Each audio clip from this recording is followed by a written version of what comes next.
We are through with Wednesday and it's time to look at all the top personal finance news of the evening here on Money Time at Money9 English. I'm Ajay and let's begin.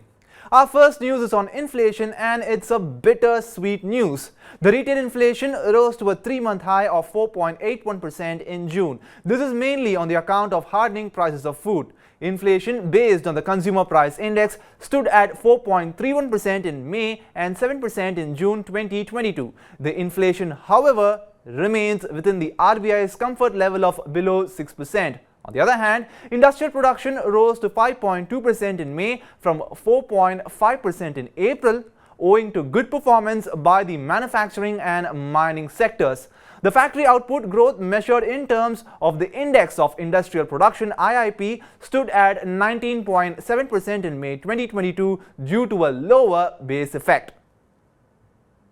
And now we move on to taxes. Speaking of which, the GST Council on Tuesday raised the cess on utility vehicles. Almost all utility vehicles with a ground clearance of 170 mm will now get costlier by almost 2%. And adding to that, the rates on gaming have been raised to 28%. The tax would be applicable on the total bet. This move is facing severe criticism from the industry, which says this move may lead to job losses and boost illegal betting sites. Speaking of taxes, it could be game over for online gaming. People from country's gaming industry are screaming bloody murder as GST Council has proposed 28% GST on online gaming. The Council has also proposed 28% GST on casinos and horse racing. The gaming industry has accused that the Council has leveled online games of skill with horse racing and casinos. All India Gaming Federation has even termed Council's decision unconstitutional. The Federation said this would leave gaming industry in such a situation that it would be paying more tax than what they would be earning.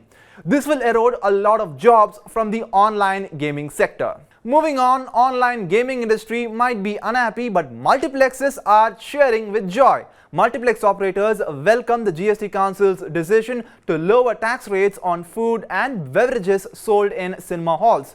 The GST Council reinstated 5% GST that will be levied on food and beverages sale. PVR was levying 5% GST in multiplexes across India, so food and beverages will not get cheaper. Other cinema theatre chains and those operating at local levels were levying 18% GST. So food items will become cheaper in those chains only. But do you know that multiplexes earn up to 35% of their revenues from food and beverages sale? PVR Inox CFO Nitin Sood said GST Council's latest announcement will help in revival of the theatre business post the COVID-19 pandemic. And now it's time to take a trip to Dalal Street. Delta Corp shares closed 23% lower on bourses after the GST Council levied 28% GST.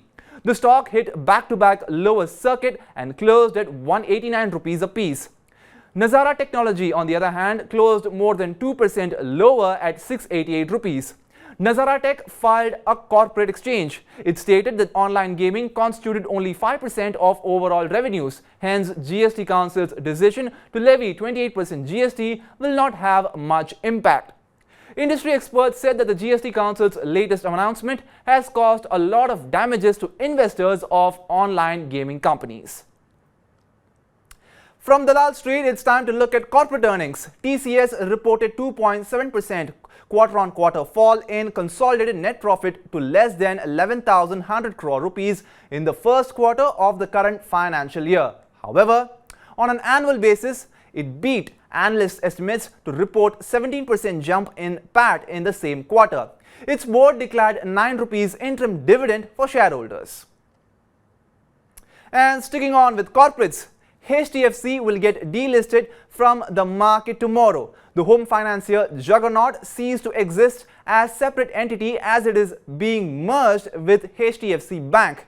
HDFC shares will be converted to shares of the latter. HDFC Bank shareholders will get 42 new equity shares for every 25 shares of HDFC held on record date of July 13. After the conversion, HDFC Bank will become the heavyweight stock in Nifty 50. HDFC Bank will alone constitute 15% weightage of the 50 constituent index. The stock has given 20% return in the last 1 year. And now it's time for some auto news, and it's a good news. Passenger vehicle wholesales in the domestic market witnessed a 2% year-on-year rise to 3,27,487 units in June, as demand remained strong, especially for multi-utility vehicles. Industry body SIAM said that passenger vehicle dispatches to dealers in June 2023 stood at 3,20,985 units. The total two-wheeler sales rose by 2% to 13,30,826 units last month, as against 13,08,764 units in the year-ago period. The first quarter of FY24, passenger vehicle sales rose to 9,95,974 units, up 9% as against 9,10,495 units in the same period of the last fiscal. And now it's time to look at our last news, and it's on tomatoes, and it comes as a major relief for consumers. From July 14, 2023, citizens can buy tomatoes at cheaper prices from retail outlets of NAFED and NCCF. The government has directed the federations to sell tomatoes at cheaper prices to citizens. The federations will procure tomatoes from states with abundant supply and sell at retail outlets. Tomato prices reached 260 rupees per kg in some parts of the country. The government has given assurance to citizens that they will very soon get relief from the high vegetable prices. That's it for today here on Money Time and Money9 English. Download the Money9 app and stay tuned to Money9 English's YouTube channel. Do check out Money9's website www.money9.com. This is me, Ajay, signing off. See you all again tomorrow at the same time. Until then, take care and good night.